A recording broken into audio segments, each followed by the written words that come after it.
Okay, I'm not going to change the date here because it will say that PowerPoint is presented last October 19, 2024. But in reality, I speak now and it's already April of 2025. Also, I would like to enjoin you to subscribe to my channel.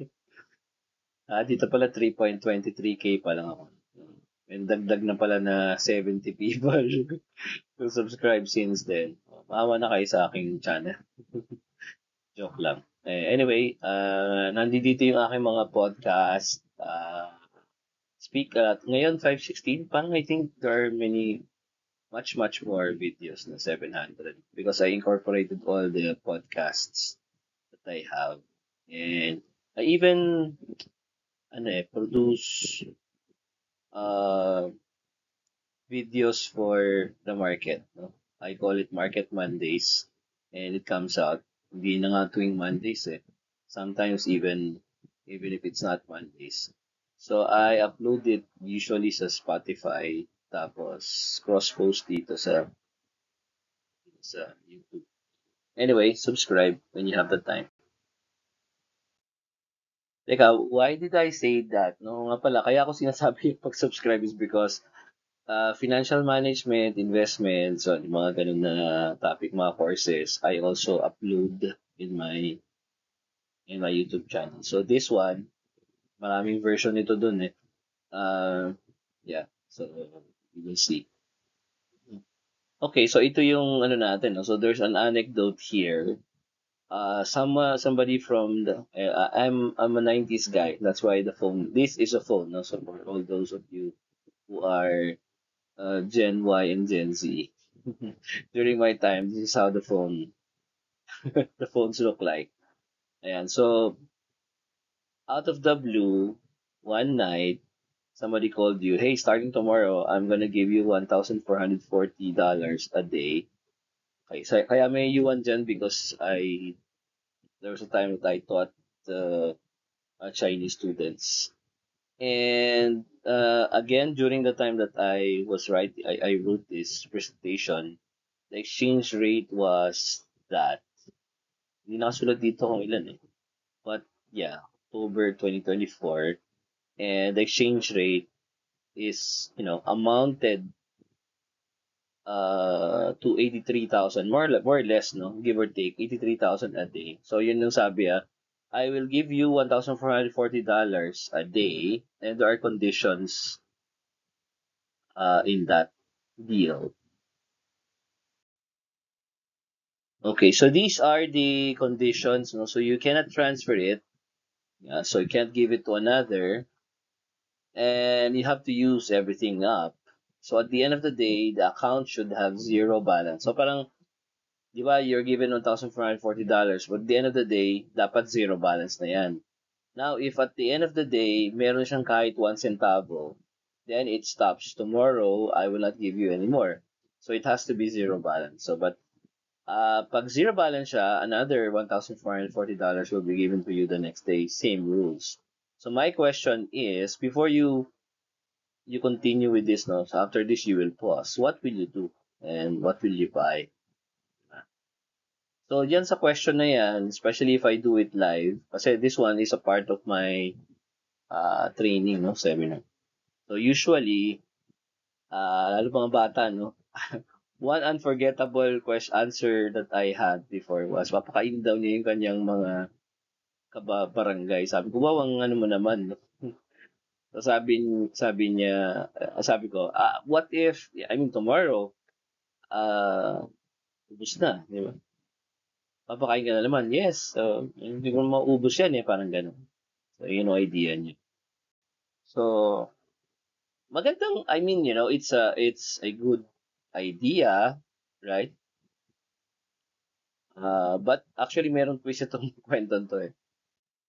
Okay, so actually, the idea there is the most extravagant of all expenses is the wastage of time. Ayan, time is either spent or invested. So, what did you do with the uh, 84,000, actually 84,000 yan. 84,000 a day, right? So, pag ang ginawa mo ay bumili ka lang ng mga bagay na, depreciable, ganyan. What if one day, I mean, after napunta ka na sa third day or fourth day, the voice from the other line said, "Hey, we made a mistake. It's not yours pala. It's for somebody else. It's for George Atento. So it's not yours." Okay, so hindi na namin sa iyo kukunin whatever you had, sa iyo na 'yon. But tomorrow, wala na. Okay, so 'di ba what would have happened kung nagpakain ka lang ng nagpakain, 'di ba? So, yeah. So ngayon, well, hindi to tama, hindi naman 118 million, but merong isang, I think 650 to 655 na malaki yung tama sa loto. So, ang tanong ko dito, what if you win the 118, 120 million peso loto jackpot? Well, it would change my life, ganito, ganyan, ang daan ko nang gagawin ko dyan, whatever. Pero alam niyo ba na according to the PCSO, parang the average winner, usually, pag binabalikan nila, ay after 2 years, wala na ulit yun. I'm not sure, no? So, I mean, of course, hindi naman yan verified truth na. Pero there was a mention before na ganun yung nangyayari. Meron akong kilala na nanalo sa loto dito sa may bandang sa amin. Totoo yun. Meron ba silang bahay na nabili? Pero, yun, that was long time ago naman. No? Pero yung kwento is 2 years lang. Kasi nga, usually, pag hindi ka handa sa malaking kita na pera, so if you're, sabi nga sa Bible, if you're not good with small things. So you're not gonna be good with big things. So if you will look at the idea ng $1,440 a day, actually we have 1,440, not dollars but minutes. Diba? So it's either you spend those minutes wisely or you just waste your time. So ang ano pati niyan, hindi mo na siya mababalik. Right? So, kailangan at the end of the day, zero, di ba? What if tomorrow sabihin ni Lord, wala na. This is this is the last day. What would have happened, if you just spent your time just wasting it, not being of help to any other people, Parang, ganun yung idea dito. So, lesson on time. So, when we were young, lalo na yung ating mga girls, bakit dito, ang aking picture na nakuha, mga girls ang madalas nagtatatakbo sa sa balayan. Well, hindi ka sure. Baka ano to, baka gaya to na nakadamit ng pambahay. Well, when you were young, we were young, no? We had all the time in the world. All the time in the world. We have all the energy in the world. No? Takbo tayo ng takbo, ganyan. Wala tayong pera. But we had all the time and all the energy in the world. Right? Kumbaga, titinan mo yung human life stages. It's like this, as a child, dami mong energy, dami mong time, wala kang oras. As a student, wala na yan, no? Nawawala na yung energy mo kasi pagod na pagod ka sa eskwelahan. My daughter would always say, "Oh, I'm so tired." Tapos wala ka ng time. Kasi nga, dahil mong ginagawa. And then wala ka pa rin pera because hindi ka pa naman kumikita ng pera, right? As an executive or as a person who's working, may pera ka na, no? Pero ang problema, wala kang time, hindi ka makapagbakasyon ng matagal. Diba? Napaka papalad ng mga nakakapag-sneak out for a vacation. You have less energy kasi nga, daming gawain sa office, right? Tapos di ka makalayo masyado, may konti, tinatawag ka na sa opisina, kahit na nasa bahay, meron ka pa rin work, right? As a retiree, you have all the money in the world, you have all the time in the world, wala ka namang energy na, baga kahit mabalat sa hagdan, parang wala napapagod ka na, no? Kaya nga, the idea here is for us to be able to retire early. People have said that. Pero ako, for example, I'm already past 50. I'm still working. Sa bagay, ang work ko, hindi katulad na nung dating talagang super, na nasa office, ganyan. Ah, ayoko naman sabihin na retired na ako dahil hindi naman ako talaga retired. I still have, things going on. Pero, maraming nagsabi na, gusto ko mag-retire na ng ganito, maaga, right? Para ma-enjoy mo naman yung buhay, no? In fact, there was one student of mine, after a year of graduation, so, sabi niya, Sir George, ano na ako, burnt out na. Sabi ko, tricky pangalan niya. Tricky, grabe ka, 26, time na yun, ha? I think, kailan yun? 1991 plus 26. Tama, 2016, right? Sabi ko, ako 26 years na ako nagtatrabaho. Hindi pa ako nababurn. Hindi pa ako nababurnout. Ano yun, isang taong ko pa nagtatrabaho, burnout ka na kaagad. Diba? So, a lot of people is now, natatandaan ko nga dati nung nag-aaral ako sa Maynila, makikita mo, ah, sumasakay ng bus, minsan talagang kita mo talaga na matatanda na sila, no? Hindi nila nga kayang humawak sa bus. Hindi, nagtatrabaho pa rin sila pag tinatanong ng iba narinig ko, sinasabi niya, paano, nagpapaaral pa sila, ganyan. Mga apo nila, sa kanila umaasa. Alam mo yun? Parang, wow, nakakaano naman yun, no? Di ba? So, yan. We have to really retire. So, yan, ang point of recall there, okay, nakita ko na sa internet tong batan to, sino? Yan ang variables of success, guys, First of all is energy. You should have energy in the world or else you wouldn't be able to enjoy your success. Second is money. Siyempre, the amount of money that you put in, it earns money. No, money begets money. And then time. Ayan, no? And now we add information because if we have the information, then we don't need a lot of time to make money and we end up with more energy, because we are able to multiply ourselves and the earning power is bigger. No? Makikita nyo to kung tutusin. Hindi nga yung money ang nagmamatter kundi yung time. At saka syempre, of course, yung information. And you will see here na since pinag-uusapan natin dito is about investment, it will be the amount of interests, the interest rate. It's even called the eighth wonder of the world. Yeah.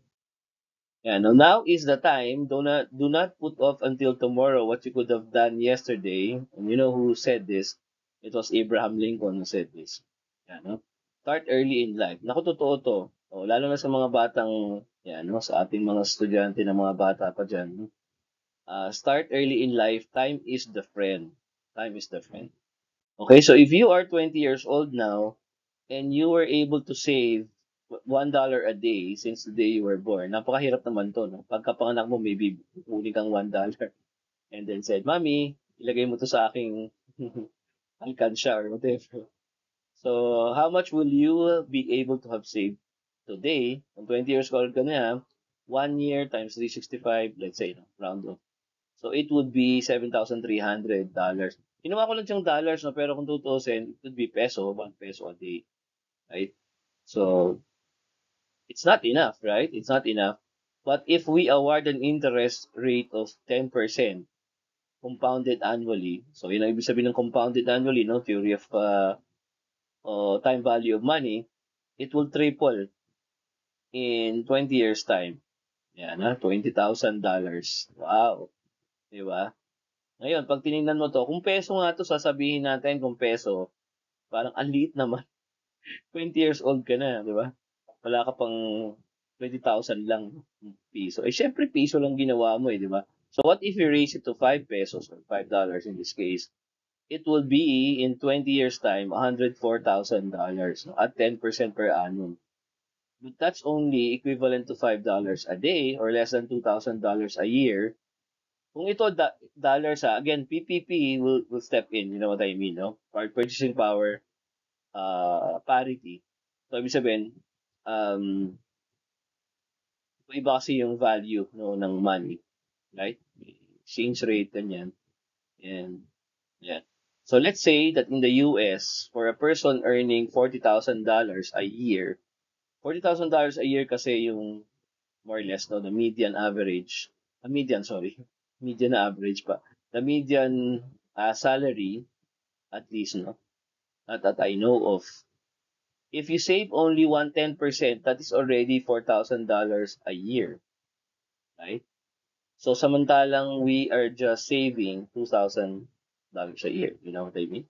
So, kung kukunin mo lang yung save ka lang talaga ng kahit 10% lang, no? At $4,000 a year, it would be about $229,000, about 13 million pesos, no? Or 1.63 million Chinese yuan. Of course, there's PPP, yung mga purchasing power parity, but you get the point, right? So, some people are saying, halimbawa, 229, 13 million, ang liit naman. 20 years kang nag-ipon, ganito, ganyan. If you will look at it, at it closely, and you go around asking people, especially those people who are 60 years old, or sabihin na natin 20 years, no? Nagsimula ka ng 20 years old, 20 to 40. Umikot ka, talingin mo kung meron silang 13 million sa bangko. Diba? So, yun ibig sabihin ko. Ako laging ganito yung ano ko eh. Dahil dati natanong na ako niyan eh. Sir, liit naman, 20 years, tapos yun lang yung kinita ng pera. Yun nga eh, actually, dyan nagkakaproblema ang mga Pinoy. Kasi we don't see long term. Nakikita natin yung pera as is na ngayon, yan. So, gagastusin natin siya. Ganun yung idea natin eh. Wala tayong nakikita beyond yung mahabang panahon. So, ang tendency natin is to spend it. Diba? So, in summary, the greatest factors is time. Actually, number one yung time. And then interest yield, and then the amount of investment. You will see it later on na dapat pala hindi mo talaga siya ginagalaw. No? So, you let it grow. Ang tawag din yung snowball effect. No? You keep on pushing it down the mountain, and there will come a point in time when even you yourself cannot help, or you cannot stop it from growing at an enormous amount. Kasi at that point in time, the money begets money. So, siya na yung kumikita ng sarili. So, the problem with most Filipinos, ano ko nga pala to, na wallet ko nga pala to. Pero Visa nakalagay, wala akong Visa eh. Mastercard. So, we don't save, right? We don't save. We save only to spend afterwards. Totoo to, no? Di ba? Reflect tayo sa sarili natin. Save tayo from January to November, tas December, bilhin ng bagong phone or whatever. We save but we do not invest. Nagsisave tayo pero sa savings lang. Ang savings, ilang percent lang yan. Yun ako nga, sa ngayon let's see. As of now, April, ano ang savings rate ng BPI? BPI ang ating favorite. Savings rate in the Philippines. So, savings rate in the Philippines, 0.0625. Diba? Ang liit. 0.0625. Ang 1 million and above, 0.0925. Diba? Imagine, 0.625. 0.0625. Hindi 1%. Hindi pa nga 0.1% eh. So, ibig sabihin, para makita niyo yung konteksto ng 0.625. So, ibig sabihin, kung meron kang 1 million, kumpitin ko 1 million. Kung meron kang 1 million, wait, nahanap ko yung calculator ng akin phone. Okay, 1 million. Sorry. 1, 1, 2, 3, 1, 2, 3. Multiplied by 0.0625. Sorry. 1, 2, 3, 1, 2, 3.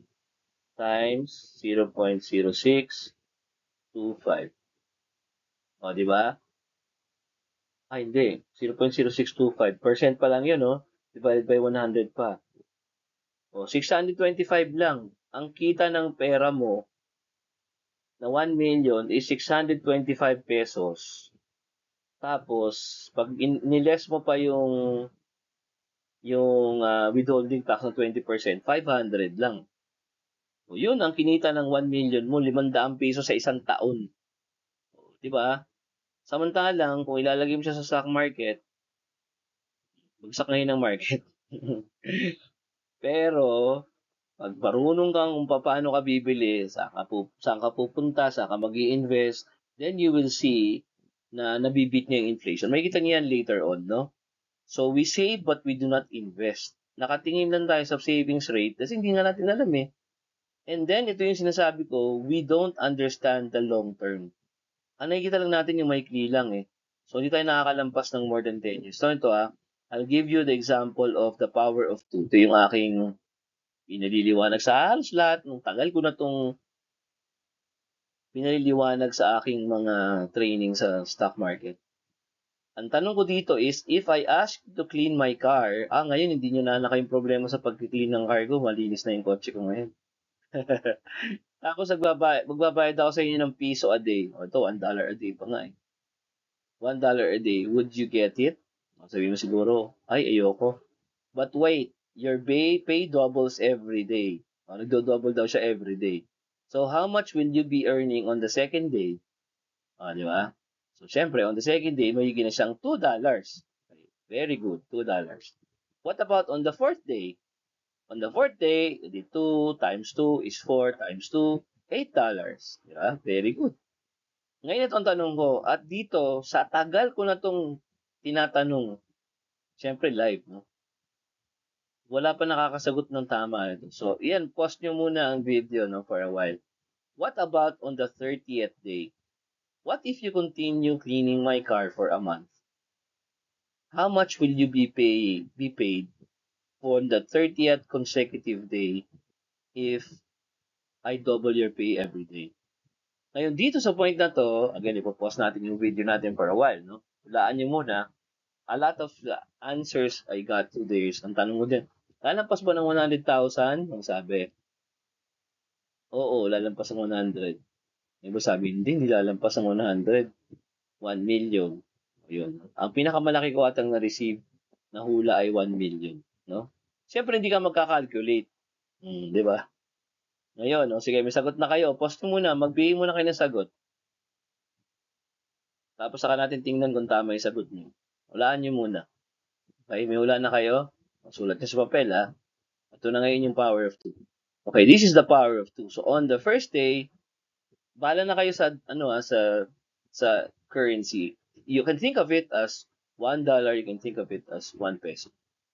$1, $2, 4, 8, 16, 32, 64, 128, 256, 512. Parang malayo-layo pa, George. Pero dumoble 1,024, 2,048, 4,096, 8,100, 16,384, 32,000, 65,000, 131, 262, 524,000. 20 days na, hindi pa nakakaabot ng 1,000,000. Yun, umabot na ng 1,000,000. 1,048,000, 2 million, 4 million, 8 million, 16 million, 33 million, 67 million, 134, 268, 536 million, 870, 912. If I continue this, on the 31st day, you will get $1 billion. On the 32nd, 2 billion. On the 33rd, $4 billion. Diba?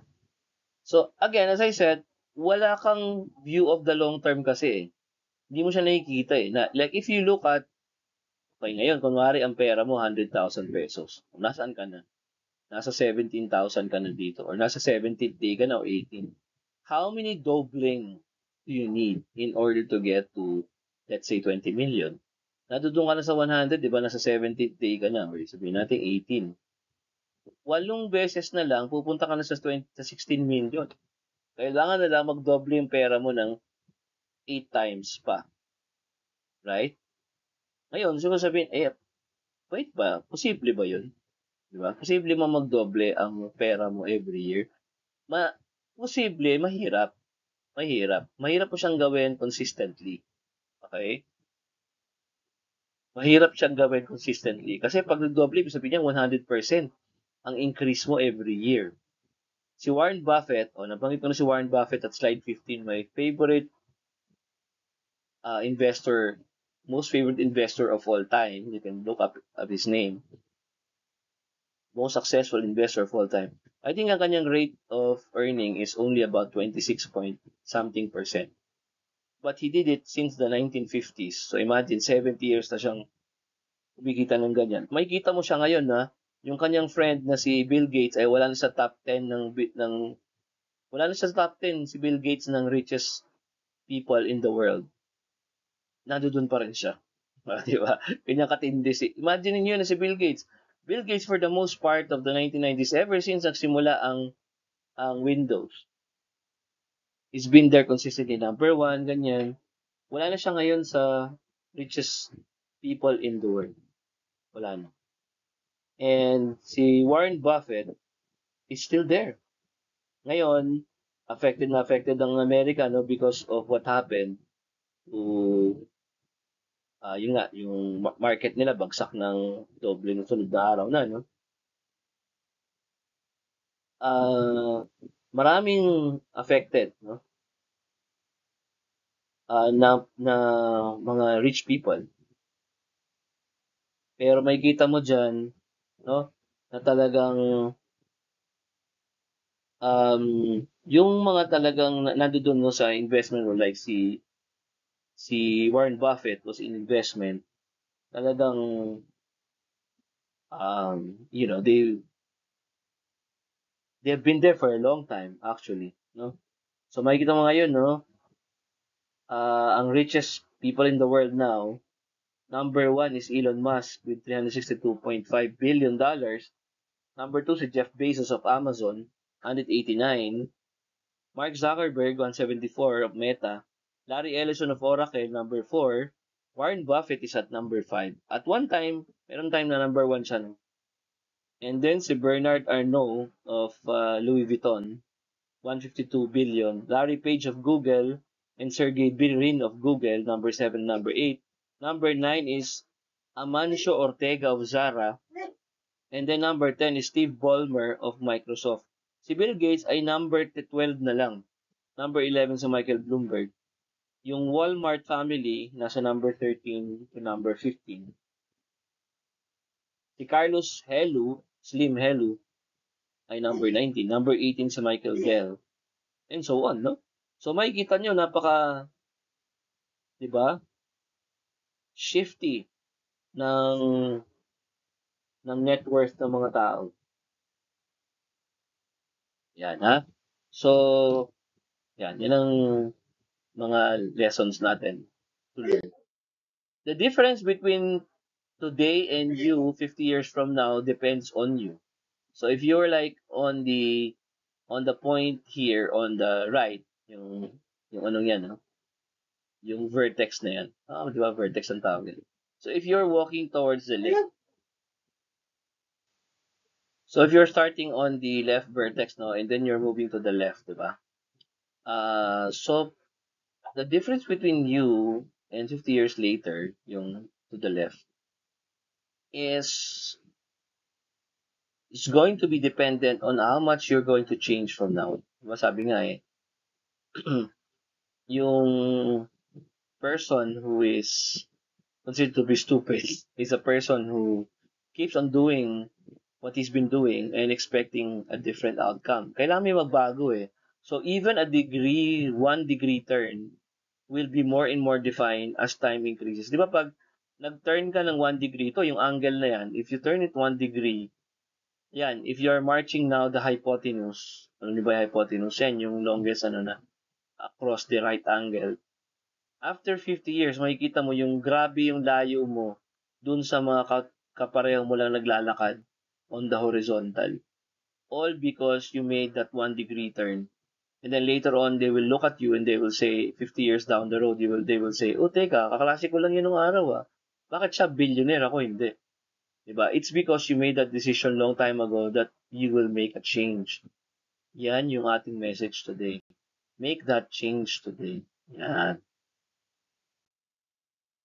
Okay, ito yung Consumer Price Index. Familiar ba kayo dyan? CPI, no? Ito yung inflation rate. Kung titignan nyo yan, no? 7.43% per annum yung kanyang annual rate of increase from 1957 to June of 2024. 7.43%. nag-i-increase ba ng ganyang kalaki ang ating salary every year? Di ba?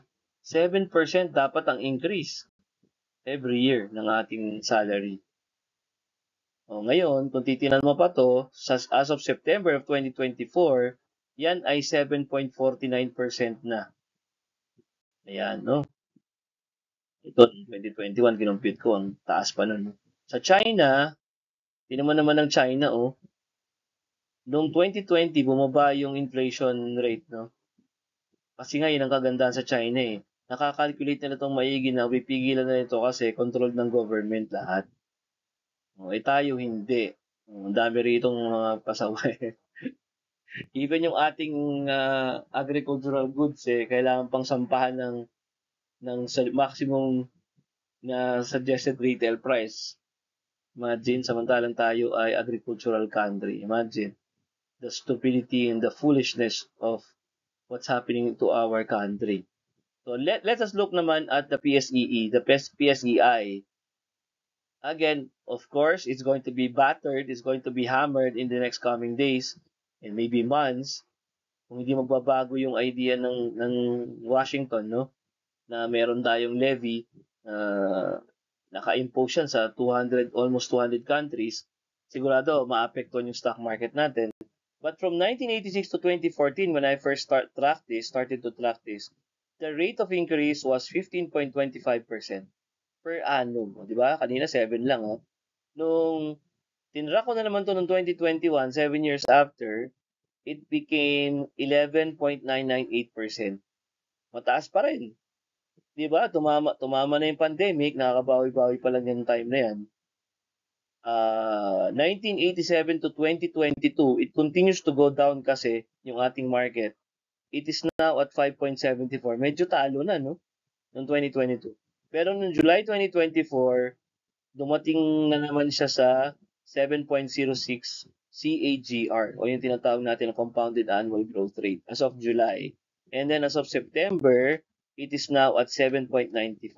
So medyo lamang na naman tayo sa inflation rate. So talagang kung mapapansin nyo, talagang inflation buster ang stock market. Yun ang ibig sabihin nun. Kayang-kaya mong talunin yung pagtaas ng presyo ng bilihin kasi ang return mo rito mas malaki. Remember ha, yung context ha, 0.0625 ang increase ng pera mo sa bangko. Meron pa yung withholding tax. Yan ha. Samantalang ito guys ha, this is left by itself. Ang ibig sabihin, yung pera mo, hindi mo na, dito, tingnan nyo maigi yung chart ha.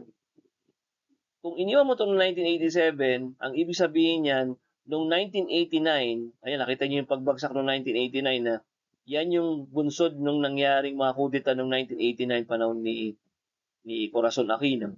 1990 tumaas na naman. Noong 1998 nagkaroon ng impeachment kay ERAP, bagsak na naman siya. 1999. 2000 umakyat na naman 2001, bumagsak na naman ng 2001 gawa ng World Trade Center bombing. Tapos umakyat na naman noong 2008, bumagsak na naman gawa ng financial crisis. Hindi na tayo nagpa-participate doon sa up and down na. Kung tutuusin, pwede ka naka-exit, bumili na naman sa mababa, bumitaw na naman sa mataas. It would have been much more. There was even a stretch from 2010 to 2000, ito yan, yung 2010 to 2024 at least, no? Kung kayo nandiyan dyan, it would have been the most exciting times in the market because tignan mo yung pera mo from 2,000 naging 7,000. Actually, kung makikita mo yan, kung naka-enter kayo ng tama niyan, your money would have multiplied by 6 times in that period. Yan. Ang return rate natin dyan ay 30-something% per year in that period. Yan. Na-documented yan sa akin. Opo. Hindi ko sinasabi. Siyempre sir, magaling kayo na nakikita niyo. Hindi po yan no. Meron lang tayong mga sinusundan na mga signals. In fact, hindi na nga technical yan Namimili lang tayo ng mga kilala nating mga stocks at binibili natin sila sa mababa. Ginagaya ko lang yung turo ng ating guru, no, si Warren Buffett. Tingnan lang natin yung mga underpriced values, underpriced stocks, and then binibili natin sila. at the time kung kailan siya ay talagang hammered, no, by the market. Katulad natin, natatandaan ko noong 2012, nabanggit sa hearing nila Corona, hindi ba si Corona, Justice Corona, ang Mega World. Noong time na yun, sadsad ang Mega World. In fact, 0.5 na nga lang ang kanyang price to book, no? And somebody called me, George, sir ang tawag niya ata, Sir George, meron ka bang ano dyan, recommendation, no? Ng bibilin. I was telling nako, hindi ako short term ka ako eh. Rafi ang pangalan niya. Rafi, hindi ako short term, may long term ako eh. So pag tinitingnan ko yung mga underprice ngayon, ang isa would be Mega World because Mega World is only trading at 0.50 something price to book. Tapos Mega World is Mega World, property sector yan. Tapos I think Lopez Holdings ng time na yun, First Philippine Holdings. So yun, mga recommendation ko, ganun ba? Kasi short term lang gusto ko yung mga 6 months. So binili niya is Food, F-O-O-D-A. I don't know if you know that stock called Food, no? After 6 months, actually hindi nga after 6 months, after 5 months lang. So tiningnan ko yung Food, tumaas konti, mga 2-3%. Pero yung Mega World went from 170, 1.70 to almost 3 pesos. So, you know what I mean? Ano yan eh, hindi siya yung basta ano ka lang, yung bang tipong tsamba-tsamba lang. Hindi eh. Kailangan talaga tingnan mo yung market. Asan yung mga underprice? Meron tayong mga filter na ginagawa. Tapos pinag-aaralan mo talaga siya maigi. And dapat patient ka. Hindi ka dapat impatient, no? Ang ilalagay mo lang dyan, hindi ka naglalaro nga. Actually, some people are saying, oh, naglalaro ka pala sa market. Hindi po tayo naglalaro sa market. Totoong pera po yan eh. Hindi natin pwedeng paglaruan yan. Yung ibang tao hindi alam yung paano ginagawa. So pag narinig nila, oh, bagsak ang market, lalo silang, ay, ayoko dyan. Bagsak pala yan. Mamaya mawala pa yung pera ko. Hindi nila alam, sabi nga ni Warren Buffett, when there's blood on the streets, that's the time that you should invest. Di ba? Pag masaya yung lahat ng tao, may kita mo, ang tataas ng presyo. Sabi niya, or na-hit na natin ang all-time high, lalo nung time na yun, nung 9,000, muntik na tayo umabot ng 9,000. Alala ko to eh. No? Na namamayagpag tayo. O, ang dami nag-invest kasi nga, tumaas na daw yung market. Eh, ba't nabibili sa mataas, right? Eh, mataas nga eh. Di ba? So, ibig sabihin, dapat ano ka eh, yung isip mo is contrarian, no? Contrarian principle. Parang si George Soros, ganyan, contrarian principle. When the market is buying, then you're selling. When the market is selling, you're buying. So ngayon po, mapansin nyo in the next coming days, the markets will be hammered. And if you have enough cash, then you could make a great killing in the market. Ibig sabihin, ngayon dapat mag-invest kasi pabagsak yung market eh. Ang daming mga underpriced na mga stocks ngayon. Sabi ko sa inyo pag hindi kayo naging billionaire, kasalanan niyo po yan. Ayan, ito yung Shanghai Stock Exchange from 1990 to 2022 ba to? 2023. Bata to tiningnan. Ayan, 11.5% ang CAGR nila, no? Ang laki din, no? 11%. Tapos meron pa silang time na umabot sila ng ngayon, sobrang taas, no? 6,000. Although, nag-mellow down, no? Ito, kasi nung time na to, pinakikita natin, nagre-recover pa lang sila dito sa sa COVID-19. So, pag tinan niyo naman yung long-term talagang view, long-term view. If you look at the long-term view, and this is the US, ang $1 investment in different type of, tandaan niyo guys, $1 lang to. In-invest mo noong 1925, ayan, nakikita niyo, biglang bumagsak noong 1929, ito yung depression, no? Right? Pero, if you will look at the small company stocks, kung in-invest mo sa small company stocks yan, by the time na nag-2009, after pa to ng ng financial crisis, kaya talagang bagsak pa, $12,971 siya and 38 cents. Or a compound annual growth rate of 11.93. Ang large company is 2,382, o 6 times na mas profitable yung small company, no? And then long-term bonds, yun yung tinatawag natin na risk-free galing sa government, $75. And inflation is only at $12.06 or an annual growth rate of about 3.01% per annum. Well, kung titingnan mo naman, napakaliit talaga ng inflation rate sa US, no? Tas tayo ang taas, di ba? Taas ng presyo ng bilihin sa atin since 1957, talagang sumobrang taas, no? Dapat talagang magawa ng paraan yun na wag tataas ng 7%. Dapat ang CPI natin, sana man lang ganyan, no? 3%. O kahit naman siguro, pero mataas na nga ang 5 eh. Siguro tama na yung 3%. Tapos if you will look at this, ayan, tingnan nyo naman to, no? Yung $1 noong 1801 to ha, to 2009, so 200 years. Kaya pala si Goblin, no, yung sa K-drama, ang yaman niya kasi 900 years na siyang nabubuhay. Ito 200 years lang, o tingnan mo from $1 to 10 million yung stocks, 10.7 million. Ang annual growth rate niyan in 208 years is 8.09% per annum. Ang CPI is only growing at 1.4% for 208 years. Tingnan niyo yung difference, oh. 7%. Kung naglalagay ka sa stocks, 7% per year ang lamang mo, 'di ba? At left ito by itself, ha, wala kang ginagalaw diyan. Hindi ka nag-in and out of the market, hindi ka nag-aantay o mag-exit, walang ganoon. Talagang pinababayaan mo lang siya diyan. Okay? Now, the relationship between investment risk and investment rate of return, low risk, low rate of return. Reality yan. High risk, high rate of return. So, pag may nagsabi sa'yo na high return, low risk, dream yun, it's a scam. Kaya maniniwala dun. Yan, ang mga nangyari sa mga Aman futures, 80% per week daw yung return. Diba? Wala, yung dream yun, it's a scam. Ngayon, kung ang nangyari naman low return pero high risk, sino mo nang gagawa ng gano'n, no? Halimbawa, ang ibig sabihin niya, non-sensitivity yan. Yung tipong, o sige, bibigyan kita ng 300 pesos, pumunta ka sa quota ng Abu Sayyaf. Di ba, parang gano'n eh. So, syempre, hindi mo yun gagawin. Right? O, ito naman yung 10-year bond rate sa isa rin ito tinitingnan natin. Ako, tinitingnan ko to. Nung napansin nyo, ang return niya bumababa, no? Yung bond rates. Itong 10-year bond rates, importante to sa economics because ang 10-year bond rates is otherwise the basis of what we call the risk-free rate. Ayan, ha? So, sa lahat ng bansa, yun ang basihan natin, ng risk-free rate, RFR, no? So, mga kumuha ng accounting dyan, yan, no? Yan yung naka-base yun, no? Yung return ng market, at ito yung risk-free rate.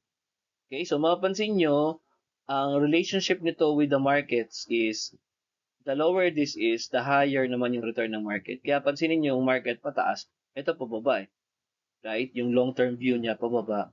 Because pag lower ang interest rate, natural, pumupunta yung investment sa mga riskier positions, and in that case, napupunta siya sa market. Pag ito tumaas, natural, bakit ka naman mag-i-invest pa sa market? May risk yun. Samantalang ito, risk-free. So, dito ka pupunta. So, tingnan natin yung rate niya ngayon. Yan, ha? Ayun yun, no? Yung galing dun sa may arrow na yan, yung kaninang yield, no? Tapos ngayon, nasa 7.3 nung time na to. Noong 2023, ayan siya, 7.3%. July 27, 2024, 6.26 na lang. Tapos no October, ayan, 5.76. Tingnan ko nga kung ilan ngayon, no? 10-year bond rates.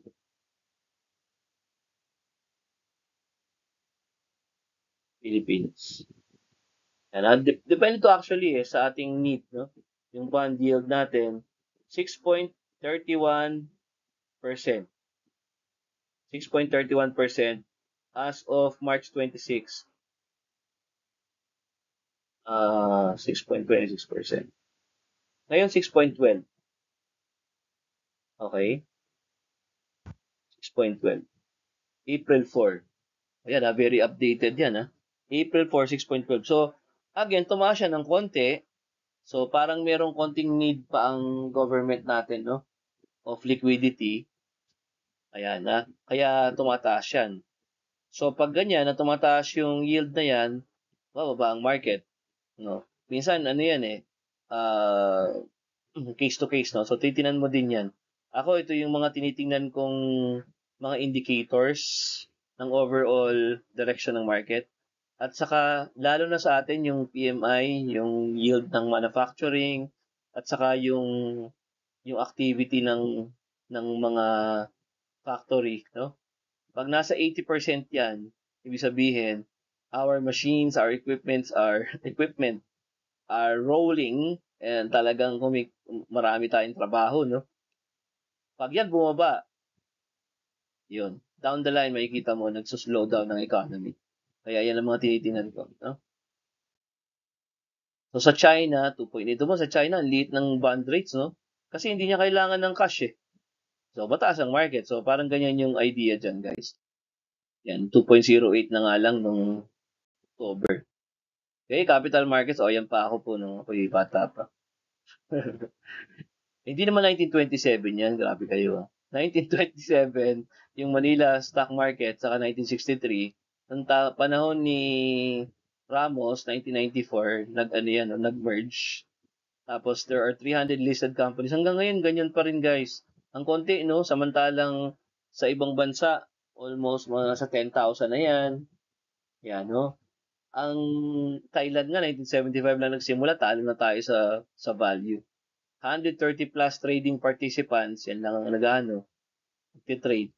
Tapos, less than 1% lang sa atin ang nag invest sa market according to the result ng PSEI.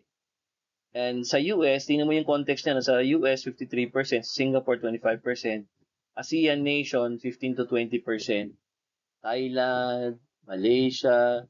Yan, nung napunta nga kami dati sa Thailand, parang ang what I got was that the king was investing for them. Kaya nga kung titinan mo, yung sovereign fund, kung tutusin, pwedeng magamit yun ng ayos eh. Kaso nga lang, a lot of people are afraid na pag ginawa ka ng gobyerno that way, no, nagiging source of corruption and all that. Ano mo naman, di ba? Yan ang nagiging problem natin. Wala tayo talagang trust sa government eh. Kasi kung tutusin, ang halos lahat ng mga magagandang nation, meron talagang sovereign fund. And that can be also used as an investment for the individual people, no?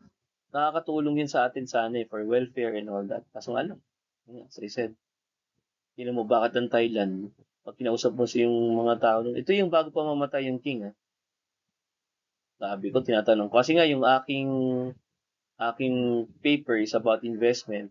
So, sinasabi ko, are you investing in the market? Yes, the king invests for us. Di ba? Kita mo naman yan, ha? Yung mga taong ano dun, talagang alam na alam nila na meron silang investment sa stock market. Diba? Saka nakakita ng ganun, no? O yan, ha? So, Certified Security Specialist course. Yan, meron ganyan na sa PSE. Yan, ito itsura po ng psc.com.ph. Yan ang kagandahan dyan. A lot of information is available there. May ang annual reports dyan. PSE Edge naman ang hanapan nyo dyan. Quarterly reports, board composition. Ang dami na ngayong website actually na nakakakita ka ng mga information about this. Kaya nga pag hindi po tayo nag-invest, lalong tong generation na to, lalo yung mga bata dyan na nakikinig, parang it would be a waste. Kasi yung old generation, ako for example, when I started investing in the 1990s, wala tong mga ganito eh. Wala yung mga yan. I had to go to individual offices, pumunta pa sa PSE library para magbasa ng mga ganito.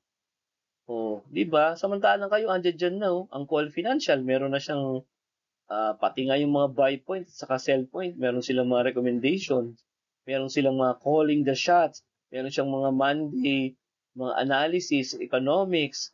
Lahat na meron investment guide. 'Di ba? Tapos less than 1% lang sa Pilipino nag-i-invest. Hindi rin ako naniniwala na because kulang daw pera, whatever. No, ako'y nagtuturo ng ganito sa CDO. One guy from the crowd said, "Sir, meron kaming gantong tawag nito. Meron kaming gantong ah kalaking fund no sa aming cooperative. Pwede po ba kami mag-invest sa inyo?" Eh di sabi ko kaagad-agad, "Sir, hindi po ako ano, broker."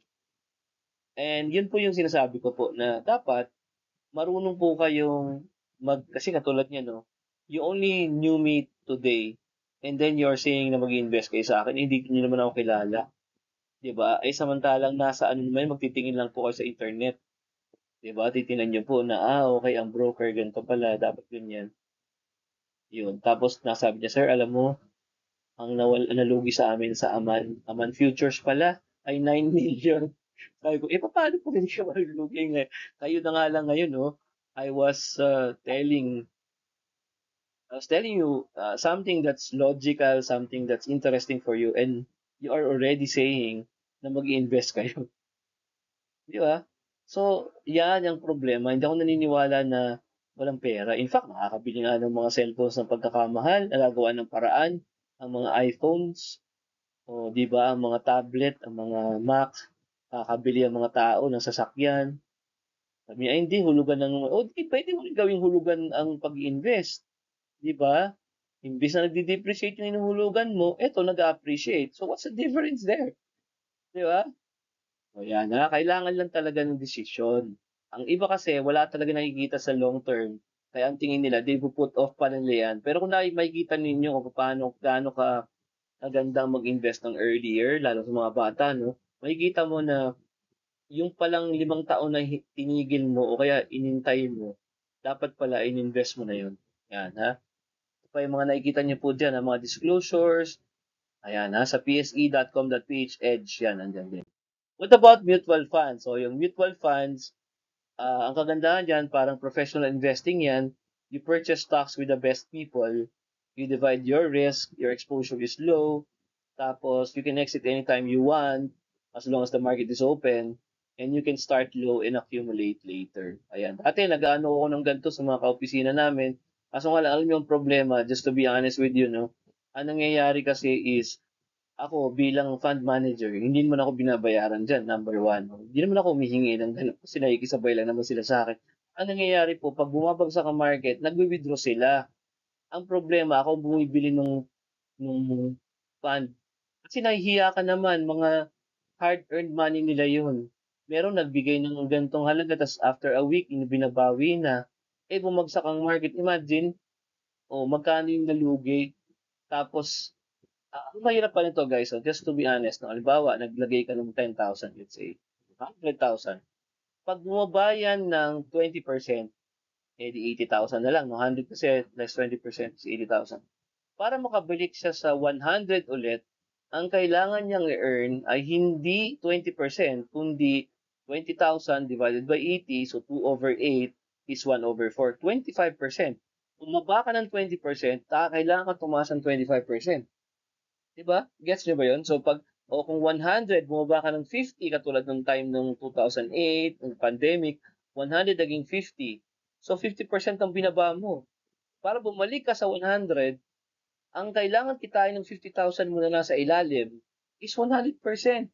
So imagine, binayaran mo siya ng buo samantalang bumagsak nga yung ating market. Tapos habang nahihirapan kang makataas ulit, kasi mahirap pataas eh. Madaling bumagsak ang market, siya naka-exit na. Diba? Tapos parang nagagalit pa siya sa'yo dahil ganito. Ano gagawa mo? Bagsak ang market. Right? Kaya nga mula nun, hindi na po ako nag-ano. Yun po yung aking ano na dyan. Mahirap po kasi talaga, sa totoo lang. No? Ang maganda dapat dito is kung ganyan kayo, ready kayong wag mo nang withdrawin kasi nga, bumababa yung market eh. Di ba? Hindi naman siya masi-zero eh dahil ang binili mo naman ay talagang mga halimbawa Jollibee, Video. Hindi naman masi-zero ang Jollibee kahit 10 years pa yan, 20 years. Aabot pa rin at aabot sa time na aakyat ulit siya. Pero pag nag-withdraw ka na kasi, wala na. Zero na yung pera mo. Right? Yun yun. A lot of people don't know that. Kaya nga it's different. Kaya nga alam nyo sa mutual fund, talagang may pinipirmahan kayo dyan. Meron pa ngang investment ano yan eh, meron pa ngang withdrawal dyan dapat nagpapaalam ka ng ilang months. Sometimes 1 month para makapag-withdraw ka. Kasi nga, well, based naman siya sa NAV, yung net asset value. Pero hindi ka basta-basta nakaka-withdraw dapat. Yun yun. So ito po, ano? Do you have savings equivalent to 6 times of your monthly expenses? Why am I asking this? Because it is important for you to your overall financial wellness. Life has a lot of uncertainties. In the event of unplanned expense, illness, natanggal sa trabaho mo, you have to be prepared. You should have your emergency funds. As a rule of thumb, it should be equivalent to 6 times your monthly expenses. So, bakit daw? According to study, it takes 6 months before a person can find a new job to make a necessary adjustment. So, ang tanong, do you have a savings of at least 6 times your monthly expenses? Yes or no? Actually, itong presentation na to, itong part na to, presentation to ng BPI pa. Ayan so, kaya natin sila binabanggit kasi kanila tong, ayan So, invest sa BPI. Actually, ako, disclosure, ako po ay fan talaga ng BPI. Kahit na, ganun sila, joke. Kahit inaapi nila ako, joke lang. Hindi, yun po. Galing po kasi ako doon, no? So, ayan, So, in order for us to overcome the urge of, the urge to buy, even we don't need it, kailangan mag-follow ka ng discipline. Once you get your salary, mag-set aside ka na ng savings. Ang maganda sa BPI, meron sila nung save up. Yan. Whatever is left will be the budget of your expenses. So, ito yung bagong savings formula. Income minus savings is equal to expense. Unahin mong bayaran yung sarili mo. But is saving enough? Yan ang tanong. Ito yung inflation. Prices are naturally increasing. Ngayon nga, yung 2025, wala na Hawak mo na lang sa kamay mo yung 500 piso, no? Ayan, Kinakain na ni Pacman yung Ayan, ang investing, ang savings, parang fixed interest rate, accumulating your money. Pero yung investing is higher income potential. Tandaan natin, higher risk din yan. Investing is making your money work hard for you. So, stay invested. Let time be your friend. So, that is why we're asking how long can you stay invested. Ito yung sinasabi natin sa atin. So, kaya sa BPI, meron silang tinatanong nila kung how long will you be staying invested because time is your friend. Historically speaking, the more time you give to make your money work its magic, the bigger your money grow. Time is money. Totoo yan, no? Kaya yung mga too good to be true na mga scam na instant promise ng 1 month or 2, o kaya every week ganito kalaki, huwag kayo maniniwala doon. Diba? Kailangan, ano lang, yan, yung Aman Futures, no? Double your money in a week. What happened? The investors were fooled. So when you start investing, have the discipline to stay committed to your time horizon and constantly remind yourself why you invested in the first place. Yan, no? Invest early. Take a look at these twins, si Mike and Rocky. They both wanted to raise 1 million and they both have an aggressive profile. So Mike starts investing 50,000 immediately, an investment fund with an historical average of 9% a year. Tapos every year nag-a-add siya ng 50,000. Si Rocky, he postponed investing for 3 years pero humabol naman siya on the 4th year. So technically pareho lang in-invest nila. So who is first? Sa tingin nyo? Si Rocky? Siyempre, after 12 years, ang nauna si Mike. Yun, pareho lang silang contribution pero since nauna siya, nag-earn siya ng more. Okay, alam na natin yan, investing early. So, but before you cross the streets, merong mga risk. Meron tayong mga risk. So, yan, the higher the risk, the higher the reward. Sinabi na natin to, no? So, dito, mapapansin natin, ba't si Alejandro parang rito? Parang naging Dragon of the Darkness. So, si Lola, investment opportunity, prefers to walk, okay with low return, conservative siya. Ito yung yung tinetest ka ni PPI. Kaya nga po, ako doon, sabi ko sa mga staff ko dati, bakit ang nakikita ko lang time deposit? Kasi siguro yung mga sagot nyo conservative Ayun mas matanda ako sa inyong dihamak, pero ako yung aggressive. Dapat kayo aggressive dahil mas malayo pa mas mahaba pa yung horizon ninyo di ba? So, conservative, ito yung tipong ayaw niyang mabawasan yung pera niya, gusto niya everyday. Pag nakita niya anong mangyayari pag nakita mo yung investment mo na nangalahati, okay lang yun. Kasi paper, ano lang yun, loss. Dapat ganun yung attitude mo. Kasi pag sabi mo, ay hindi, ayoko na. Wala. Ibibigay sa inyo ng BPI yung mga conservative, ano lang, na mutual funds.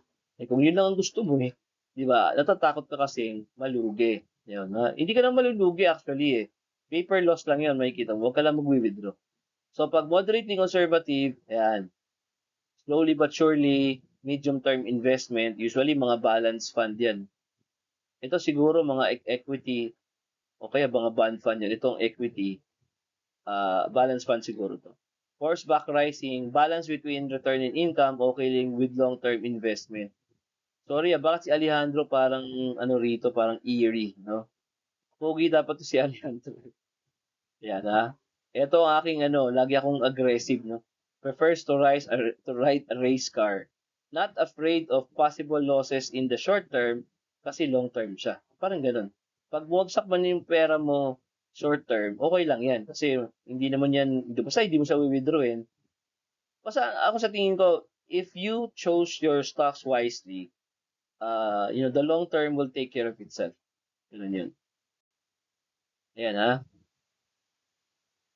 So, bago kayo mag-invest, ito, ano to sa BPI, meron tayong tinatawag na Customer Suitability Assessment. Yan kinakampin kong BPI, baka naman.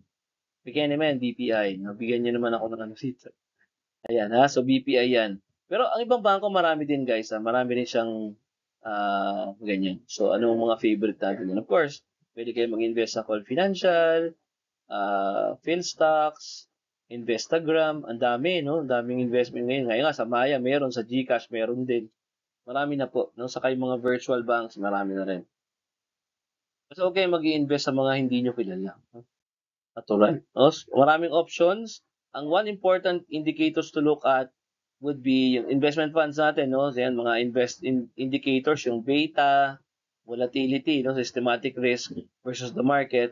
The higher the beta, the higher the volatility. Alpha, consistent return versus an appropriate benchmark. Si Warren Buffett ang talagang magaling dito sa alpha, yung kanyang return over against the market, sobrang laki, no? And then the Sharpe ratio, the excess return per unit of total risk, and then trainer ratio, yan po yung mga bagay na dapat tingnan nyo sa indicators. Okay? Investment funds, pero to, guys, this is from way back pa, no? So, pero more or less ganito yung kanyang itsura when you compare it with the other investments. So how do you invest in funds? Pwedeng direct investment ka. So take for example, if you want to buy direct bonds to be specific, no, Ayala Land Incorporated, minimum 50K, all your 50K is invested in Ali or Ayala Land Incorporated. Plus, responsibility mo na tingnan mo yung mag-research ka whether you invested in a good company or not. Pero kung kayo naka-invest naman sa investment fund, yung 50,000 mo, diversified yun. Kung naka-invest sila sa 100 stocks or bonds, naka-invest ka rin sa ganun. So kaya dito maganda rin na naka-invest ka sa UITF, no? Ayan Yun naman yun. Pero ako kasi yung direct investment ko, yan, ito yung pie na yan, naka-invest ako sa madaming stocks. Ayan po. Naggagawa ko ng portfolio ko. Hindi 50,000. Alam ba, kung 10,000, kasi usually 10,000 ka dapat per stock. So, yung 50,000, 5 stocks na sa akin yan. Okay? So, kung 100, 10 na yan. Magandang portfolio na yun. Kasi usually, ang nawawala ang volatility risk, mga 80% ng volatility risk, pag meron kang 5 stocks sa portfolio mo. Kaya nga, kung ayaw nyo yun, para di na kayo napapagod nang nagre-research kayo, pumili na lang kayo ng UITF. Ang marirecommend ko would be balance fund for you. Lalo kung nagsisimula pa lang kayo, balance fund. Okay, kasi ang balance fund, 50% bonds, 50% equity. Yan So investment fund, ganyan yan, no? Ayan, no? Naka-invest kayo dyan, tapos Yan. So, tapos, ang nangyayari dyan, meron tayong tinatawag na net asset value per unit, no? So, halimbawa, no, yung investment mo ay 10,000, tapos yung price nung fund, yung NAV po na tinatawag, is 100 pesos. So, simply, you will divide it. Sa DPI naman, sa ibang bangko, ganun na rin, no? Hindi ko naman kailangan calculated yun. So, don't worry about yung mga number of units. Ang ilagay nyo na lang kung magkano yung pwede nyo i-invest. Kung 10,000, 12,000, yun lang. Siya na magkakalculate yun. So, ang pipiliin nyo na lang dito is yung iyong mga investment funds. Okay? Okay, so ito yung mga investment funds. Again, guys, ang disclaimer dito, matagal na tong data na to, no? So, hindi na to ganito ngayon. Bagsak ang market. Ayan na. So, okay, umasa na ganito kalaki ang mga kita, no? Pero, since bagsak nga yung market, mas maganda ngang magpumasok ngayon, no? Kesa yung papasok kayo sa kung kailan mataas na. Yan, ang isipin nyo, kung mababa nga yung market, tas tama yung entry natin, so it could be that in the next couple of years, ito yung magiging return ninyo on an annual basis. Yan, yung compounded annual growth rate. Again, walang ano yun, walang kasiguraduhan, pero in terms of probability, we're playing on probability. Mas maganda kung bibili nyo yung mga underpriced na value stocks, tinatawag natin. In fairness naman sa Philippines, marami naman magagandang mga companies, no? In fact, pwede nating i-discuss pa din yun. So, kung gusto niyo naman na tingnan yung mga analysis natin doon, meron po tayo, no? Ginagawa. Every Monday nga, no? Kung tingnan niyo po yung Market Mondays ko sa Spotify, basta tingnan niyo yung mga podcast ko. No? Hanapin niyo George Atento sa Spotify. You will see a lot of like that. So yan, tuwing Monday siya, katulad yan, tomorrow, pag i-analyze na naman natin ang market sa opening, pero more or less nagawa ko na yun last Friday. Siguro maganda sa Monday, ang gawin ko is to check on uh, mga stocks na pwede nyong bilhin at this point in time. So of course, walang ano yun, no? Walang kasiguruduhan yun. Pero on the average, kung tataas din naman ng market, di ba, doon na kayo mag-invest sa mga underpriced as of the moment. Kasi the market realizes its mistake. Eh. Ang maganda, nadudun ka na. Kesa kailan niya na-realize, saka ka palang bibili din. Okay, so ito yun, no? Yung first dito is the money market fund. Itong money market fund na to, invest securities that matures less than 1 year. No? Halimbawa, mga time deposits, special deposit account for 30 days, at yung interest niya ranging from 1 to 2%. This is good for clients na low yung level of risk tolerance. Yung money market fund is BPI short-term fund, no? Yan, meron tayo yan, yung ALFM, marami ang BPI. BPI lagi yung sinasabi ko rito, pero sa ibang banks meron din po yan, ha? Ayan yung return and risk niya, no, nasa baba siya. Kaya nga po, ang ano niya, ayan, may difference din dito yung time deposit, yung deposit ay fixed interest rate. Mababa to ang interest rate dito. And then yung short-term fund, walang PDIC insurance yan. By the way, tumaas ngayon ang PDIC insurance, no? Ayan, ha? So, tingnan niyo po yun, no? Meron na pong bagong, ano ngayon, no? Bagong rate. Mas mataas na po kasi dati. Parang 1 million na yung highest, no? May mga lock-in period yung time deposits. Ayan, 35 days, 63 days, 91, 182, 364 days. Ayan. Mabisa sa mga bankers rule. Ayan, tingnan niyo yung return niya noong 2014, 0.6% ang annual rate. Sawa din na. Panliit, no? Okay, ngayon nga 0.6 na lang eh. Dito 0.6. Ngayon 0.06. Di 10 times nang mas mataas yung time na yan kaysa yung ngayon, no? Money market 1.5%. Di ba? Now, pag bond fund, it invests in government and corporate bond. So, government bond, yan yung tinatawag natin na risk-free rate. Pero usually, mga securities na to, nagmamature than more than 2 years. So, riskier yung bond fund compared to the money market fund, pero mas higher yung potential return. Tapos, kung pwede mong i-leave yung pera mo for 3 years at least, lalo nga kung 5 years, mas maganda no? Yan, mas okay yan, no? Bond fund is, yun, at least 3 years, you can consider investing in a bond fund. Yan. Mas mataas siya ng rate ng kanyang riskier siya kaysa sa money market fund. So, kung titignan mo, bond is simply debt. Utang yan, no? Merong underlying securities yung fund that are just debt, no? So, parang ang nangyayari dyan, utang siya ng corporate sa'yo, utang siya ng gobyerno sa'yo. So, how it works, you're either lending the corporation for the expansion or the government for their projects, no? Parang nagpapunta ka sa gobyerno, kaya may bonds ka. Yan, ha? So, halimbawa, si Ayala Land, nag-borrow ng 1 million from you for 5 years with a 5% coupon, di ba? How much will you earn from it? At year zero, you will give your 1 million to Ayala Land. For the next 5 years, you will receive 5% or 50,000 pesos per year as their payment for lending your money to them. And then on the fifth year, if the company is still standing, di ba? Ayala Land will return your money. Siyempre, they will return your money, no? So, technically, ang kinita ng pera mo is 1 point, ang kinita ng lahat-lahat is 1.25 million, no? In 5 years. Diba? So, parang nagpapautang ka sa company, corporate. Mas malaki siyempre yung corporate return, no? So, halimbawa, yung ating kanina, no, yung risk-free rate natin, kung nasa 6%, ang corporate bonds yan, aabot ng mga 7 or even 8%. Ayan.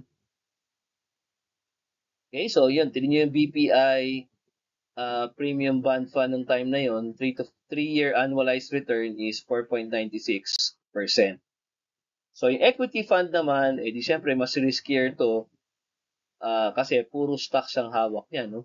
So BPI invest in Globe, Ayala, and PLDT to name a few, no? Among the 4 asset classes, yung equity fund, highest risk ito. If you can instead stay invested for at least 5 years, you can opt to invest in equity fund. At least 5 years, no? Kasi parang hindi ka na nagpa-participate sa volatility. So it represent ownership. Equity is ownership in the corporation. Kaya mas mataas yung kanyang return kasi mataas din yung risk. Okay? So tinan niyo naman ang time na to, ang value, equity value fund, no, 17%. Di ba? So how do you earn equities? No? It's either through dividend payments, kung ano yung kinikita ng company, since you are a part owner, binibigyan ka nila ng share doon.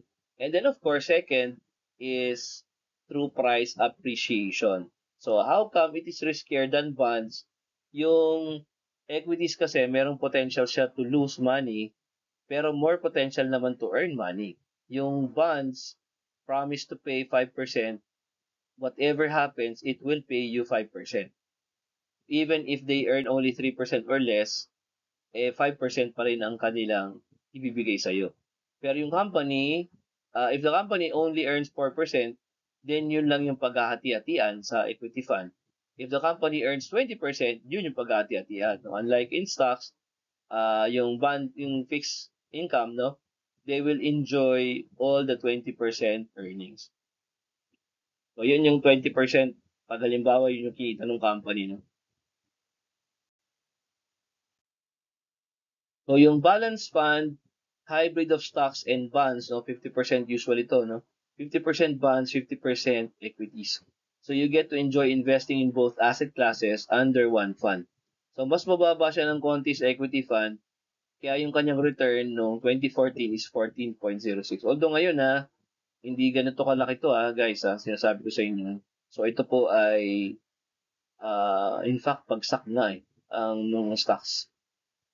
Kaya ngayon nga magandang magtingin ng ano yung composite na po pwede nyong gawin, no? In fact, yung aking ginagawa na ako namimili, balanced fund kasi meron din ako investment sa bonds, no? Yan. Basta huwag kayong pag bumagsak, exit na, hindi ganun. Stay ka rin talaga, no? Kasi doon naman yun, kikita pa rin naman siya. Lalo na kung bumili ka naman ng right stocks Ang kailangan mo na lang is talaga maghintay. You will ride it. Ride with the trend. Ayan ha. So, long term yan. Kaya nga ilalagay mo lang sa stock market yung mga bagay na hindi mo kakailanganin kagad. So, halimbawa, kung magpapakasal ka within 3 years, tapos inilagay mo lahat sa stock market, baka hindi ka makapagpakasal kasi naka-invest pa yung pera mo tapos nangalahati yung return, di ba? So, wag ganun. Yung hindi mo lang kailangan, ilalagay mo. So, mapapansin natin dito, no, Kiyosaki Way, si Robert Kiyosaki ano nito, no? Ayan, no, nakikita niyo yung mukha ni Warren Buffett, nandun siya sa upper right, lower right. So, yung employee daw, sabi ni Kiyosaki, if you have a job, tapos self-employed naman, you own a job, kahit na ikaw ay doktor, pag wala ka sa clinic mo, hindi ka kikita ng pera, right? Pero pag business owner ka, you own a system and the people work for you, kahit na alas 11 ka na magising, alas 12, the business owns money. While investor, sabi naman ni Kiyosaki, yung kinikita mo sa business as business owner, pwede mo ilagay sa investment because it works for you. Okay? Ngayon, of course, si Kiyosaki, old-timer yan eh. Yung kanyang idea, yung stocks, puro sa dividend.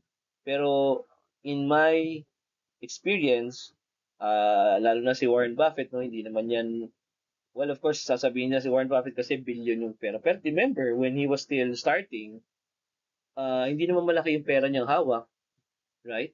So, for me, investment, lalo na kung dyan ka talaga ano, at talagang kaya mo namang palakihin yung investment, it can be a form of a business. Kasi ang ganda ng investment because unang-una wala, o ba, katulad ng McDonald's, di ba? Meron kang tatayong negosyo, 70 million, let's say 100 million yung startup fund mo dyan.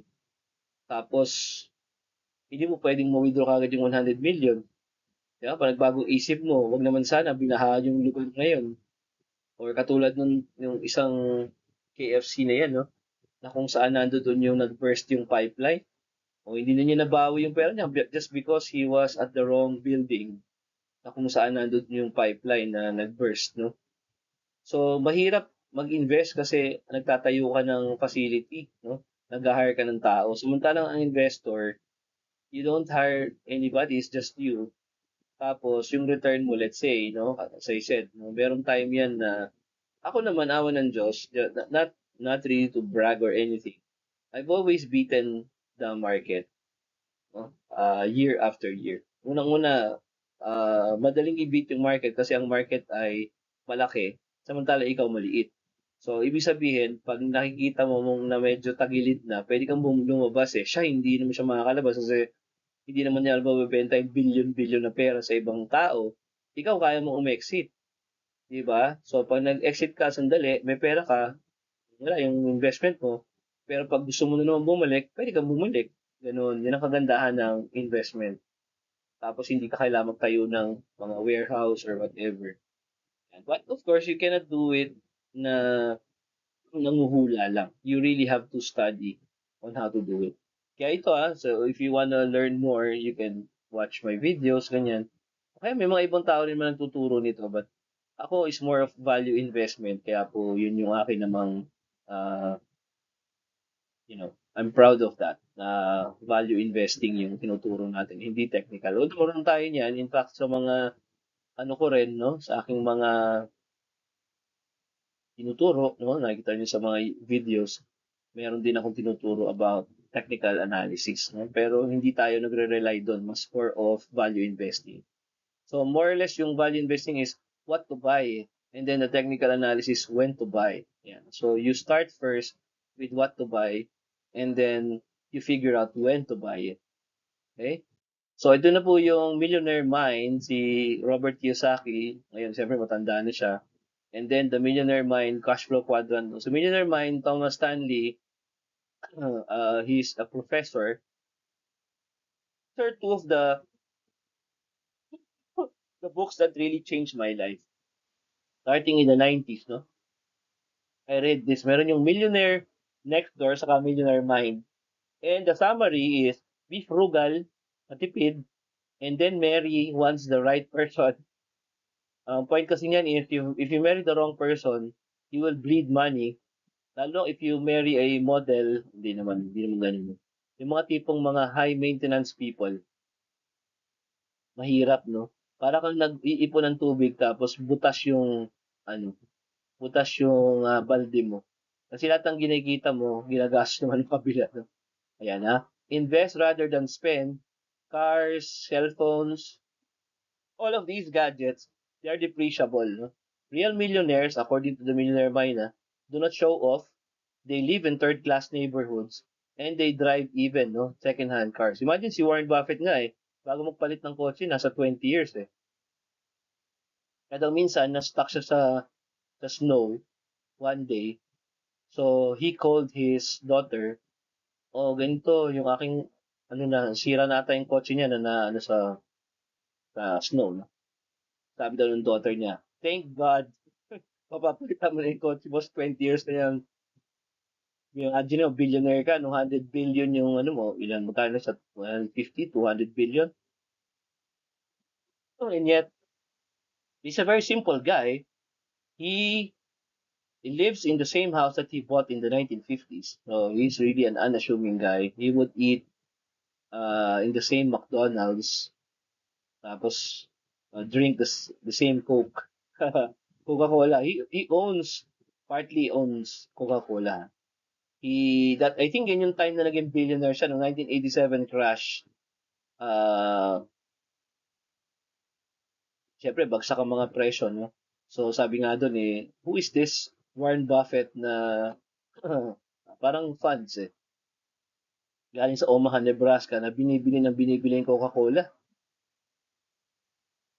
So, by the time na nagkaroon ng board meeting, he already is sitting in the board and he owns more than 10% of Coca-Cola. And true enough, after nung crash na yon, in a year's time, nag 4 times yung pera niya kagad. That was the time that he hit $1 billion. He was way over 50 years old, I think, ng time na yun. Nalagay siyang billionaire. And 95% of his wealth he accumulated past the age of 70 years old. Kaya meron pang time. Di ba yung sinasabi ko na snowball effect? There will come a point in time na ikaw mismo hindi mo kayang pigilan yung paglaki ng pera mo. Diba? Start early. Ito yung aking investing principles. My investing principles would be to buy only within your circle of competence. Again, Warren Buffett yan. Pag hindi mo alam yung ini-invest mo, huwag ka na mag-invest. Huwag kang magkunwaring alam mo yan. Kung hindi mo alam, you just stay ako. Since nagtrabaho sa bangko, alam ko yung bangko, so yan ako. Tapos, sa property sector, marami kasi akong naging clients before sa property, sa real estate. So yan, diyan ako nag-i-invest. And then, of course, yung mga holding company, food corporation, Jollibee Natural, or Manila Water, or Meralco. Natural, kilala mo na yan di ba? Mga utility stocks yan So, number 2, buy only that which, even if the market closes tomorrow and for 10 years it remains shut, it will still earn for you. Sabi nga ni Warren Buffett is, I wake up, even if the market closes tomorrow, I wake up smiling, knowing that 1.5 billion other people will still wake up shaving themselves with Gillette, kasi party on Gillette, and drinking Coca-Cola somewhere in the world.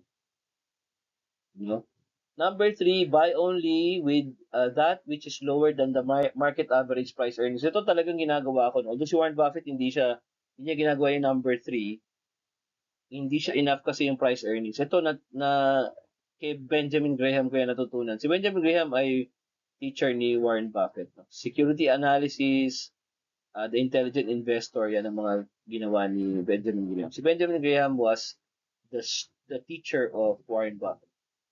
So, yung mababang price earnings kesa sa market, dyan kayo. Yan ang unang-unang filter. Actually, ang unang-unang filter ko would be a company that you believe will still be here 20 years from now. Yan. So, pag tingnan mo, ang dami naman SM, andyan pa yan. PPI, andyan pa yan. SMDC, wala kang SMDC, hindi listed URC, o kaya to, kakakain ko pala ng Chippy Red kanina. O, di ba? John Gokongwei Summit, may ari nun, di ba? Cebu Pacific, I think so, right? So yan, marami kang pagpipilian.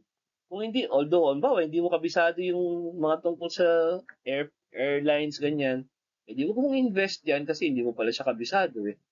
Di ba? Kung nasa construction ka, tinan mo yung mga wholesale, ganyan. Education, listed ang CEUs, listed ang FEU. So, tingnan mo siya kung okay ba siya. No? And then, buy only which has a PEG of less than 1. Ako ito, yung PEG kasi is price earnings over growth. Okay, yung price earnings, yan yung nagde-determine kung mura ang stock. Huwag niyo tingnan yung presyo na ay 1,000 pesos ang mahal. Hindi po, yung price earnings ang tingnan ninyo.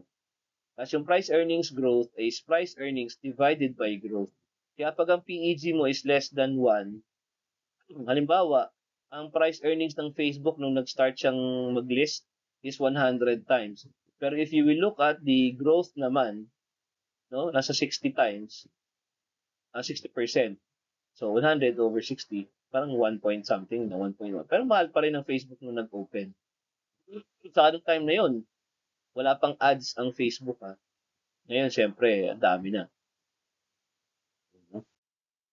So, ito yung blue chips or penny stocks. Blue chips bought at a high price is not safer than a second liner bought at a lower price.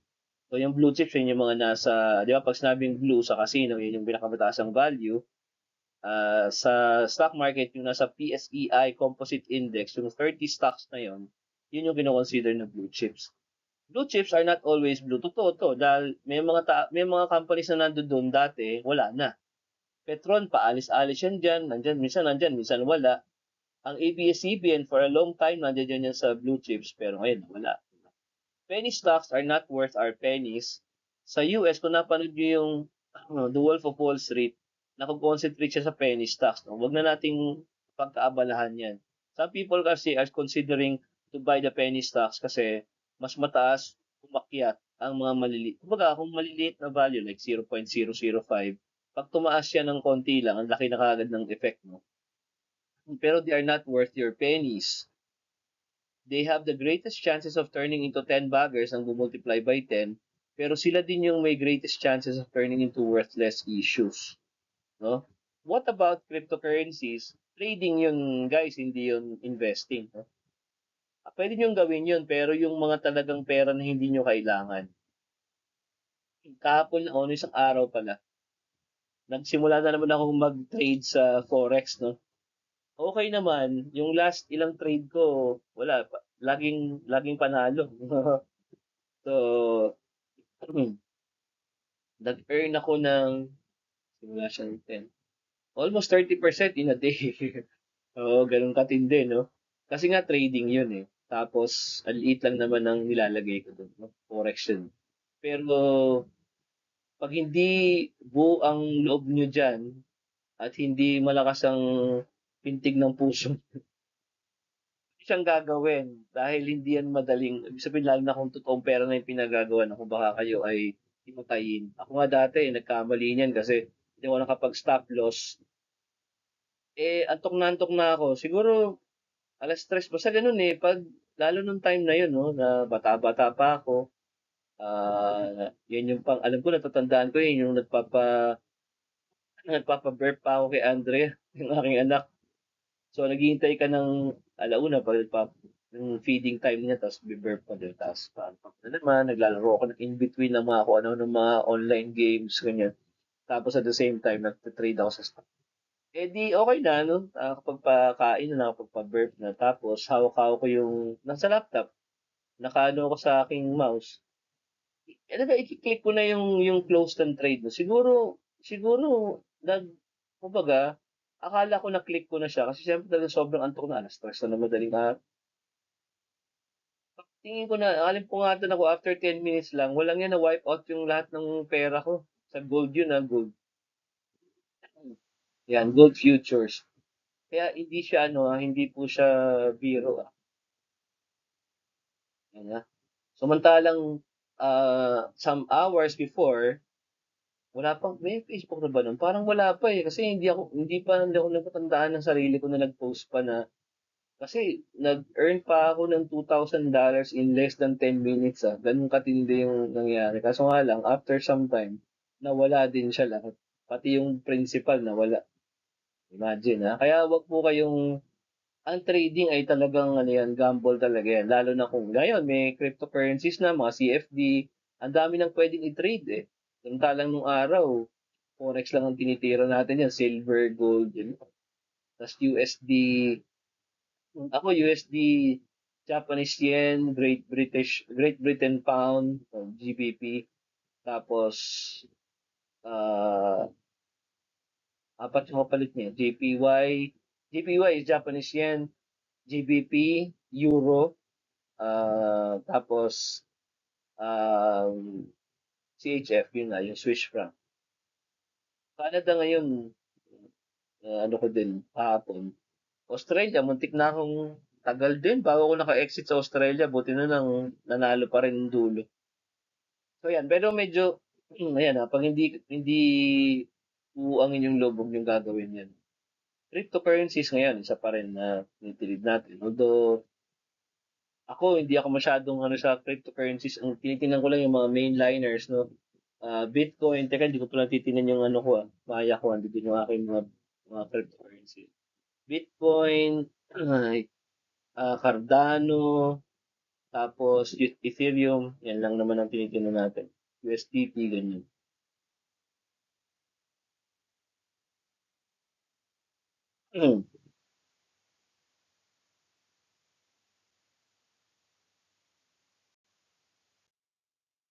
Okay, safety first. Ito, risk yield map ito. Matagal na tong anong to eh. Kung makikita nyo guys, meron pa nakalagay na Lyceum dyan. Ito yung aming ginawang fund dati ng mga kaopisina ko. Napansin nyo, yung kanyang return ay mataas, pero yung risk niya mababa, left. Yung 1611, ito yung personal kong mutual fund. Mamansin nyo, mababa yung rate, mas risky pa. Kaya ang sabi ko rito, mas safer ako pag ang hawak ko ay fund ng ibang tao kaysa yung sarili ko. Pero mapansin niyo no, napakaliit ng risk ko dyan compare sa iba. Tinan mo lahat sila nasa kanan, ako nasa kaliwa. Di ba? And mataas yung return niya kaysa sa iba. Di ba? Yan po Kaya po, of course, hindi naman yan, ano, no? Sa ngayon, wala na to. Yung 1611, nasa akin pa rin yan. Saka may isa pa 2231, saka 2443 na call financial. Basta mahalaga, sabi nga ni Warren Buffett, take care of the downside and the upside will take care of itself. Ang number one rule ni Warren Buffett is never ever lose money. And then keep on remembering rule number one. See you at the top. If investing, sabi nga ni Warren Buffett, si Warren Buffett, if investing requires knowledge in advanced mathematics and calculus, I would have stayed selling newspapers. Nagkataon naman, nung time na kami ng tatay ko, nung galing ko sa bangko noon, umalis muna ako sa bangko noon, nung na wala na ako sa bangko, nagtuturo na ako noon, isa sa naging business namin ay selling newspapers. Alam mo bakit? Kasi ang newspaper, pag hindi mo nabenta, sinusoli mo. Pero ngayon wala na nagbabasa kaya siyempre namatay na si tatay ko, so hindi na namin ito ginawa. Pero ito yung time before, kaya nga hit na hit sa akin si Warren Buffett kasi he also sold newspapers. So how to be a billionaire? Save at least 10% of your income. Totoo yan. Save and then of course invest. Buy only what is necessary. Do not save only to spend later. Ito dapat basahin sa akin. Kasi ako magastos ako. Yan, marami akong gadget, nakikita nyo naman. Ay, hindi pa ako nakikita. Makikita nyo kapag nagkita tayo.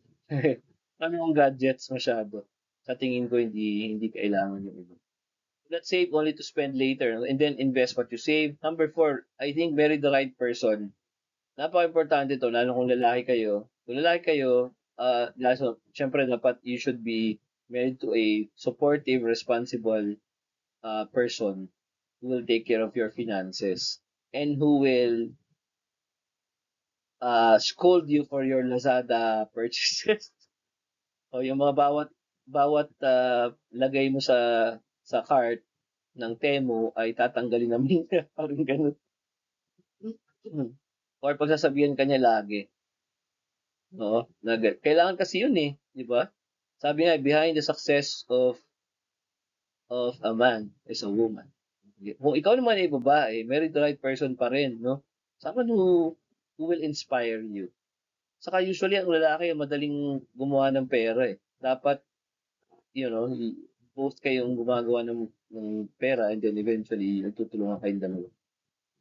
Number 5, beware of your friends. So, to ah. Sabi nga nung nasa bangko ko nung training namin dati, ewan ko ba, bakit akong pinadadala ng aking manager nun? Sabi niya nung nagtitrain, you will not be fooled by your enemies, di ba? Pag may lumalapit sa inyo sa bangko, nangihiram ng ganito kalaking halaga, di ba? Pag hindi nyo siya kilala, di ba? Hindi mo naman pahiramin. Only your friends are capable of fooling you because you believe in them. So beware of your friends. Number 6, business sense. Business is business. Number 7, don't forget to give back to charity. Totoo to. No? Sabi nga, ang lesson na natutunan ko when I was still a member of the Legion of Mary, someone from that group told me, nanalo siya sa sweepstakes pa nun, no? Third prize, sabi niya sa akin, alam mo, brother, sabi niya sa akin, brother, pag hindi mo in-empty ang pocket mo, hindi yan lalamanan ulit ni Lord. Ayan. Always give back to charity because it gives, the universe pays you back thousandfold. Yan ang law of karma. Always give back to charity. Number 8, find your niche in the market. Tama yan, no? So, wag niyong maging jack of all trades, master of none. Maghanap kayo ng niche sa market, tapos yun yung gawin niyo talaga. Hindi yung accountant ka, tapos ang ginagawa mong business ay paglalaba or something, laundromat. Okay naman yun, no? Pero, hindi naman yun ang niche mo sa market. Diba? Sabi ko nga dati sa isang estudyante ko, pare, ano ka ba? Expert ka ba sa sino ang ano dyan? Sino tataod dyan? Diba? Hindi, sir, may mga tao naman. Okay naman. Pero pag hindi mo kasi alam yung business mo, di ba ang ending nun? Pwede kang lokohin, pwede kang maloko kasi walang idea eh. Kailangan meron kang practical knowledge at saka meron ka talaga expertise dyan. Kasi kung hindi, matagal bago mo ma-realize yung totoong galawan. Find your niche in the market. Don't let your family members rely on you. Naku, ito mahirap sa lahat sa atin sa Pilipinas. Kasi close family ties tayo. Oo. Pero, nung tuturo ko ng economic development, ito yung nakita ko dun eh. Ang karamihan sa mga bansa daw na taas yun nga, yung family count is, tulad ng India tayo, pareho tayong 5 eh, per family. Ang China nga, mula sa marami, naging 2 na lang. Ang US, ganun din.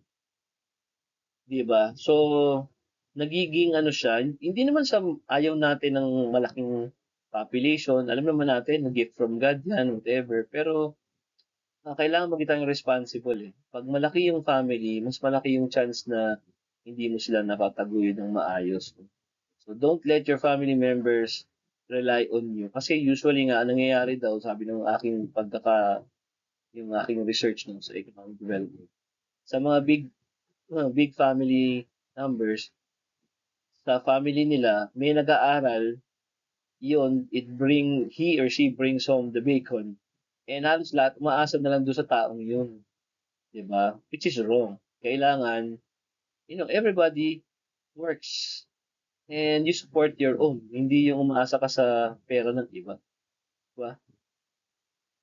And then, don't let your friends or even your own children know you're rich.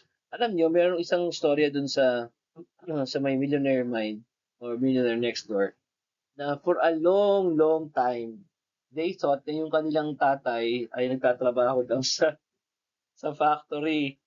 No? So he would, every day, no? Alis siya, ano siya, yung working clothes niya. Tapos, nung daw nag-retire na after many years na sa factory, no? Ang araw, nag-retire. Tapos daladal, yung iniwan niya yung mga retirement fund niya sa kanyang mga anak. Hmm. Yeah, oh, nag-retire na pala ako sa ano ko eh. So, ayan yung retirement money. So, yung mga anak niya, hindi naman nila alam na mayaman sila or something. So, nagulat na lang sila nung tinignan yung check kasi papalabas na sila, no? Akala nila yung tipong, sabi mo, Dad, you don't even have to give out to us kasi syempre, meron na silang self-made na rin sila. Hindi nila alam eh. They didn't know that they were that rich. So, according to the kwento, uh, sabi nila, no, all the while we thought that he was just a worker or foreman at the most doon sa factory na yun. We didn't even know that we owned that factory. So, yung parang retirement, quote unquote, is just, you know, turning over the company. No? Parang as a worker doon sa company yun. Pero they own that factory. So, imagine, no? So, for a long time, so sabi ng mga anak niya, eh sa totoo lang, yung isa doon, doktor, ganyan, siya, ano na, kasi pinag-aralan. Sabi niya, sa totoo lang, nag-create na rin sila ng sarili nilang pera, eh parang wala naman sa kanilang ano na kunin yung pera ng tatay nila. So, in short, binalik lang nila, invest lang nila sa trust fund. That's it. You know, so yun yung success story ng mga nando doon. Kung makikita nyo doon, kung basahin nyo yung Millionaire Minds, yung Millionaire Next Door, karamihan ng mga work ng mga nando doon ay mga farmer, yung lalaki, tapos yung babae teacher.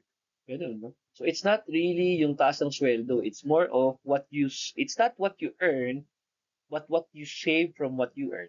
That matters. Yeah. Huh? So the next space, the blank space is free. Thank you very much for listening. See you again